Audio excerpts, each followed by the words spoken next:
In a world where someone wanted to show off their Minecraft build, they decided not to watch this video and their cinematic turned out to be garbage. But then, they did watch it, and it was slightly less garbage. My name is Narrator, and today I'm going to be talking in this obnoxious voice for the entire video. I hope you're ready to learn the basics of Minecraft cinematography that I'm totally qualified to teach.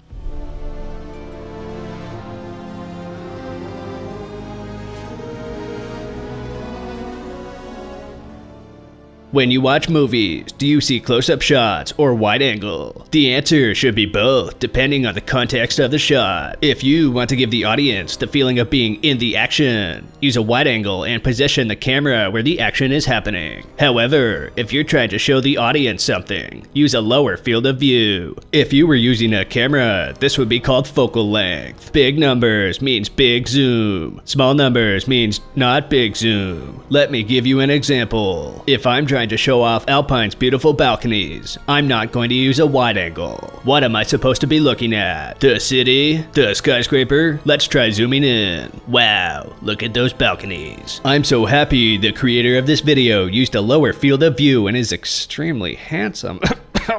You'll also notice when you're focusing on a certain aspect, you can use an orbit. You can tell it's an orbit by the way it is. If you're showing off a landscape by panning across, you'll need to be aware of your field of view. With a higher field of view, you can pan faster. However, if you're using something much lower and panning at the same speed, how in the name of Tim Hortons do you expect your audience to tell what's going on? I know you've had too much coffee, but that doesn't mean your audience has too. If you have multiple shots, don't blindly put them together. 2 panning shots moving in opposite directions right after the other is garbage. Where are my eyes supposed to look? I don't know. Ideally, have them flow in the same direction. But I've already filmed my footage and don't want to refilm. No problem. Just reverse one of the clips and now they're moving in the same direction. I'm not Alpine, I'm Narrator, but if I was Alpine, I'd tell you to go back into his videos to see if you can notice some of the shots he's reversed. You might spot cars driving backwards or people going back to where they came. You've all heard of frame rate, or FPS, whatever you want to call it. When you're recording gameplay footage, 60 FPS is almost as smooth as Alpine. However, if you're mixing real life footage into your video, you could be dealing with 24 or 30. 30 is easy to mix with 60, but 24 is a pain. It's a math problem for you to figure out. I don't do math, I'm just a narrator. You can also use this thing called replay mod. It's kinda glitchy most of the time, but if you have the patience of a Canadian waiting for the Leafs to win the cup, you'll be fine. If you can get it to work, make sure to cut out the first couple of frames, otherwise you'll have the chunks loading. If you don't cut it out, I will find you and pelt you with Timbits. If your computer sucks, or you have a million chunks loaded in a densely populated area, you can still make it cinematic.